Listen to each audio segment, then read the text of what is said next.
মমতা বন্দ্যোপাধ্যায় রাজ্যের মুখ্যমন্ত্রী, এই রাজ্যে সরকার চালাচ্ছে যে তৃণমূল কংগ্রেস দলটি, সেই দলটি এই শেষ মুহূর্তেও চেষ্টা করে যাচ্ছে এই লড়াইতে টিকে থাকার। কিভাবে?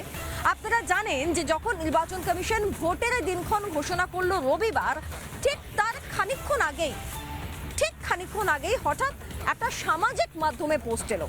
না, কোনো অফিসে বসে তিনি এই কথা বলেননি, একটা সামাজিক মাধ্যমে পোস্ট এলো যে রাজ্য সরকারি কর্মীদের, মানে মা মাটি মানুষের সরকারের রাজ্য সরকারি যে সকল কর্মীরা রয়েছেন, শিক্ষক অশিক্ষক ইত্যাদি ইত্যাদি, পঞ্চায়েত সমস্ত ক্ষেত্রে তাদের ডিএ বাড়ানো হবে। এইবার প্রশ্ন দাঁড়াচ্ছে যে আদৌ এই ডিএর অ্যামাউন্টগুলো কোথায় ঢুকছে? Group A, group B, group C, group D, প্রত্যেক ক্ষেত্রে এই অ্যামাউন্টগুলো কোথায় ঢুকছে? যদি দেওয়ারই হতো তাহলে বাজেট ঘোষণার দিন কেন বলা হলো না? বাজেটে কেন মেনশন করা নেই ওই খাতে কত টাকা বরাদ্দ করা হয়েছে, কত টাকা দেওয়া সম্ভব, কিভাবে সেই টাকা দিচ্ছে, কেন তার কোনো শ্বেতপত্র নেই? এর পাশাপাশি পুরোহিত এবং মুয়াজ্জিনদের ভাতাও তিনি বাড়িয়েছিলেন। এটা কি একেবারে শেষ লগ্নে এই রাজ্য সরকারি কর্মচারী, তাদের পরিবার এবং রাজ্যের যারা শুভবুদ্ধি সম্পন্ন মানুষ, প্রত্যেকটা স্তরে বিভিন্ন সেক্টরের যে মানুষ, তাদের ভোট ব্যাংকটাকে কোনো ক্রমে আটকে রাখার চেষ্টা? আসলে কি হলো? চলুন আজকে আমরা একদম চলে এসেছি এই দিনের শেষেতে ধর্ণা মঞ্চে, যে ধর্ণা মঞ্চ বিগত 3 বছর ধরে চলছে। 3 বছর ধরে শহীদ মিনারের সামনে এই লড়াইটা চলছে, যেখানে রাজ্য সরকারি কর্মচারীরা দিনের পর দিন, রাতের পর রাত এখানে কাটিয়েছেন। এছাড়াও তারা কখনো কখনো মিছিল করেছেন, মারধর পর্যন্ত খেয়েছেন। আজকে আমরা তাদের সঙ্গে কথা বলবো যে যখন মমতা বন্দ্যোপাধ্যায় একদম ভোটের গায়ে গায়ে এসে এরকম একটা ঘোষণা করে দিলেন, এবার তাদের কি পদক্ষেপ, তাদের কি স্টেটমেন্ট, তারা কি ভাবছেন, তারা কি বুঝতে পারছেন? চলুন আসুন কথা বলা যাক। এখনো আপনারা দেখতে পাচ্ছেন দিকে দিকে রয়েছে খাটিয়া পাতা রয়েছে, এখানেই দিন রাত কাটানো, খাওয়া দাওয়া করা, সমস্ত কিছু এখানে একদিন দুদিন নয়, বছরের পর বছর ধরে হচ্ছে, বছরের পর বছর। তো আমি আর সময় অপচয় করব না, এই যে ডিএ নিয়ে একটা অদ্ভুত হঠাৎ করে ঘোষণা, সেই ঘোষণা নিয়ে আমি কথা বলবো, আলোচনা করবো। ভাস্করদা এই মুহূর্তে আমার সঙ্গে রয়েছেন। ভাস্করদা, রিপাবলিক বাংলায় আপনাকে স্বাগত। এইবার বিষয়টা হচ্ছে যে এতদিন ধরে আপনারা যে লড়াইটা করলেন, 3 বছরের লড়াই, তো 3 বছর পেরিয়ে গেছে, 3 বছর পেরিয়ে গেছে, আজকে এই মুহূর্তে দাঁড়িয়েও আপনারা এই ধর্ণা মঞ্চেই রয়েছেন। তো ডিএ তো মমতা বন্দ্যোপাধ্যায় ঘোষণা করে দিলেন, ব্যাস, তাহলে তো আর লড়াইয়ের দরকার নেই, এত সব মিটে গেল তো সব। আসলে দীর্ঘ প্রায় 15 বছরের বঞ্চনা, সেটা তো একটা ঘোষণাতে মিটতে পারে না। ডিএর বঞ্চনাটা একটা ঘোষণাতে মেটেও নি। আসলে রাজ্যবাসীর বুঝতে অসুবিধা হচ্ছে, তারা ডিএ মানে ভাবছেন যে হ্যাঁ সমস্ত ইয়েটাই মিটিয়ে দিয়েছে। আমাদের 15 বছর ধরে দুটো বেতন কমিশন জুড়ে বঞ্চনাটা চলছিল। 1/4/2008 থেকে 31/12/2019 পর্যন্ত যে বেতন কমিশন ছিল, সেটার যে বকেয়া ছিল সেটাকে নিয়ে আমরা কেস করেছিলাম সুপ্রিম কোর্টে, সরকার দিতে চায়নি। সেইটার রায়টা বেরিয়েছে এবং সেই রায়টাকে কমপ্লাই করেছেন তিনি, তাও অনেক কাঠখড় পুড়িয়ে চেষ্টা করেছেন যাতে না দিতে হয়। সাবজুডিস ম্যাটার বলেছেন, MA অ্যাপ্লিকেশন করেছেন, বিভিন্নভাবে পেছানোর চেষ্টা করেছেন, পারেননি। যখন আমাদের আন্দোলনের চাপ, সমস্ত মঞ্চ মিলে আমরা চেষ্টা করেছি আন্দোলন করে যাতে চেপে ধরা যায়, সেই চাপটাকে সাস্টেন করতে না পেরে ভোট ঘোষণার 50 মিনিট আগে তিনি বলেছেন যে হ্যাঁ সবাইকে দিয়ে দেবো। আমি একটা সামাজিক মাধ্যমে পোস্ট করে বলে দিলাম যে আমি সবার দিয়ে দিচ্ছি, আদতে এটা ভাঁওতা না, এটা বাস্তব, এটা দর্শকদের আজকে সহজ করে আমরা বোঝানোর চেষ্টা করব। আমি প্রথম যে কোয়েশ্চেনটা রাখতে চাই সেটা হচ্ছে 2008 থেকে 2015 এই যে বকেয়া ডিএটা, এটা তো আপনারা পাচ্ছেন না, এটার তো কোনো ঘোষণা নেই এই অংশটা, তাই তো? এটা একটু আমাকে একটু দর্শকদের বুঝিয়ে বলুন। হ্যাঁ, মানে 2020 পর থেকে এখনো পর্যন্ত যেটা চলছে সেটা সর্বভারতীয় ক্ষেত্রে কর্মচারীরা এবং অন্যান্য রাজ্যের কর্মচারীরা বর্তমানে পাচ্ছেন 58%। আমরা আছি 18%, 18%। তাও 2019-এর পর থেকে ডিএটাকে পুরো ফ্রিজ করে দিয়েছিল। আমরা 2023 সালে এখান থেকে লাগাতার অবস্থান শুরু করি, তার চাপে পড়ে ধীরে ধীরে উনি ছাড়তে শুরু করেছেন। সেটাও কিন্তু সদিচ্ছাই নয়, আমাদের আন্দোলনের চাপে পড়ে। বাজেটের দিনটা আপনারা একটু মনে করুন, বাজেটের দিন মমতা বন্দ্যোপাধ্যায় বললেন যে তোমাদেরকে 4% ডিএ দেওয়া হচ্ছে, এই কথাটা বলেছিলেন মমতা বন্দ্যোপাধ্যায়, একদম বলেছিলেন।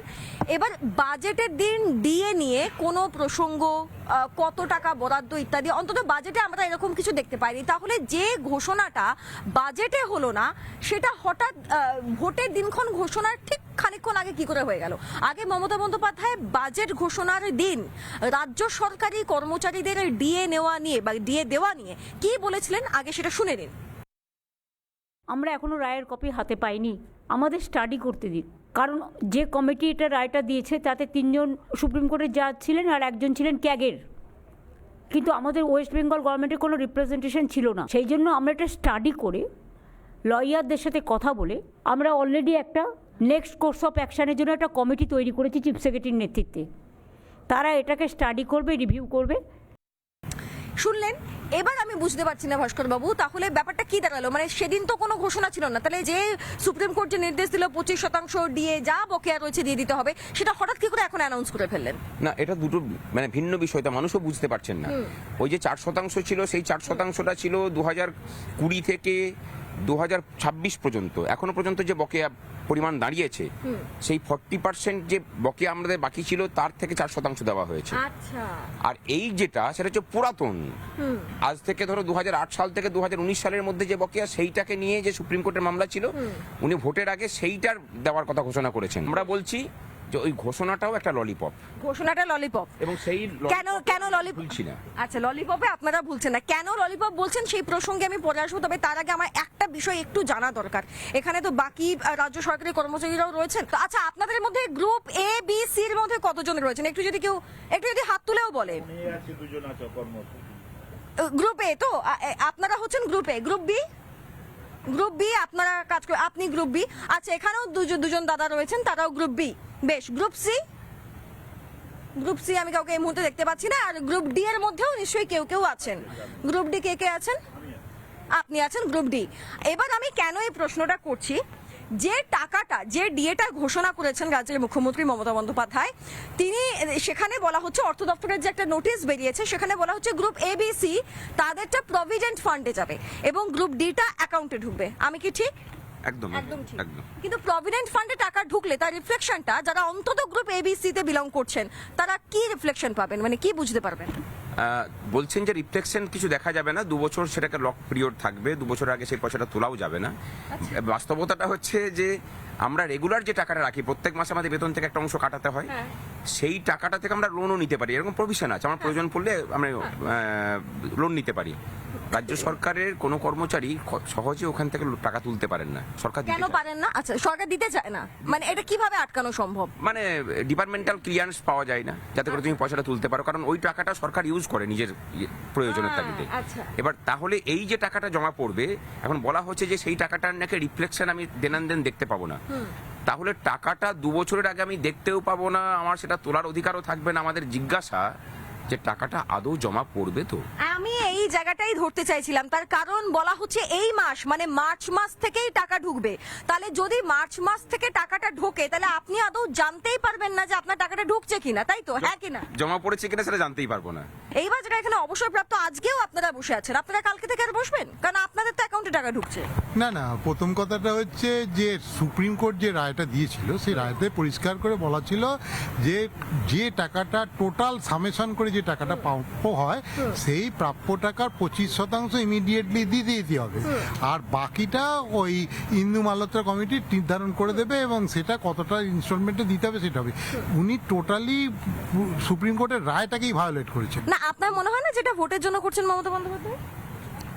অবশ্যই, এছাড়া আর কি হতে পারে, কারণ মমতা বন্দ্যোপাধ্যায়ের গোটা ডিএর বিষয়টাই একটা ফার্স। দেখুন, ডিএ মানে শুধু তার মন মতো একটা কোনো শতাংশ তিনি ঘোষণা করে দিলেন, সেটাকে আমরা ডিএ হিসাবে ধরবো তেমনটা তো নয়। ডিএ হচ্ছে গিয়ে একটি ইকোনমিক ফ্যাক্টর, একটা অর্থনৈতিক পরিগণনার মধ্যে দিয়ে মহার্ঘ ভাতা নির্দিষ্ট হয়। সেটা কি, যে কেন্দ্রীয় সরকার যেটা করেন এআইসিপিআই অনুযায়ী 6 মাসের যে গড়, সেইটা অনুযায়ী ডিএ হয়। অর্থাৎ এই 6 মাসের যে মূল্যবৃদ্ধি হলো তার ক্ষতিপূরণ হিসাবে ডিএ। এর সঙ্গে আসলে এটা ডিএ নয়, এটা মনে হচ্ছে যে আমি এটুকুনে দিতে পারবো, আমি দিয়ে দিচ্ছি, ব্যাস। মানে দিতে ইচ্ছুক আমি। আচ্ছা, এইটুকুনে আমি দিতে ইচ্ছুক, তাই আমি দিয়ে দিচ্ছি। এর দয়া, এটা ডিএ নয়। শুধু দয়া তো ঠিক আছে, আপনারা বললেন দয়া। মমতা বন্দ্যোপাধ্যায় একটা কথা বলেছিলেন, ঘেউ করছেন রাজ্য সরকারি কর্মচারীরা, ঘেউ করছেন। আমি না সেই বক্তব্যটা একটু পুরনো হয়ে গেছে, কেউ কারোর থেকে স্মৃতি থেকে বেরিয়ে যেতে পারে। আগে সেই বক্তব্যটা একটু শুনে নিন, ঘেউ করার, তারপরে আমি আসছি আবার আলোচনায়। যারা আজকে গিয়ে মিউ করছে আর ঘেউ করছে, আর বড় বড় ভাষণ দিচ্ছে। তাদের জিজ্ঞেস করুন 34 বছর ক্ষমতায় ছিলে, কেন তুমি সবার দিয়ে টাইম মতো যাওনি? কোন টিচার 1 তারিখে মাইনে পায় না? আগে তো ভাবতে হতো এ মাসের মাইনেটা পাবো কিনা ঠিক মতো। ভাস্কর আসুন না, এখানে সবাই এক জায়গায় বসেছেন, এখানটা একটু বসে যান, এখানে সবাই চপমুড়ি খাচ্ছে। দারুণ ব্যাপার। যাই হোক, মানে রাজ্যের যে চপমুড়ি শিল্প, হ্যাঁ, সেই শিল্পটাকে উৎসাহ দেওয়া আর কি। তার মানে আপনারা মমতা বন্দ্যোপাধ্যায় থেকে উৎসাহিত হয়ে গিয়েছেন। মমতা বন্দ্যোপাধ্যায় বলেছেন চপ খান, তাই তো? একদম, তার কারণ হচ্ছে বাজারে তো চাকরি নেই, বেকারত্বের সংখ্যা তো বেড়েছে, কিছু তো করতে হবে পেট চালানোর জন্য। তো এই চপ সিঙ্গারা শিল্প এটাই তো এখন চলছে। আমার ভবিষ্যতে আমার ছেলে মেয়ে কি করবে? চপ ভাজবে, এখন থেকে শেখাচ্ছে। এখন থেকেই শেখাচ্ছেন, কেন ভবিষ্যতে তো চাকরি নেই। দুর্ভাগ্য আমাদের। কেউ উৎসাহিত না হোক, আমাদের মাননীয়া কিন্তু উৎসাহিত হবে চপটাকে আর মুড়িটাকে দেখে। হ্যাঁ, অবশ্যই উৎসাহিত হবে যে ওনার পথ আপনারা অনুসরণ করছেন। কথাটা কেউ অন্তত মান্যতা দিয়েছে, এটাতে উনি খুশি হওয়ার কথা। আমি একটু, যখন চপমুড়ির আয়োজন একটা হয়েছে, আমি একটু মমতা বন্দ্যোপাধ্যায়ের চপমুড়ির বক্তব্যটাও শুনিয়ে দিই। এবার একটা ছোট্ট তেলের দোকান, আমি আমার পাড়ার কতগুলো তেলে ভাজার দোকান চিনি, এইটুকু একটা দোকান, সেখান থেকে বড় বড় 4তলা 5তলা 10তলা বাড়ি বানিয়েছে। নানা ধরনের কন্টেন্ট দেখার জন্য লাইক করুন, শেয়ার করুন আমাদের ফেসবুক পেজ, সাবস্ক্রাইব করুন আমাদের ইউটিউব চ্যানেল। পাশাপাশি অন্যান্য ব্রেকিং নিউজের জন্য অবশ্যই চোখ রাখুন রিপাবলিক বাংলায়।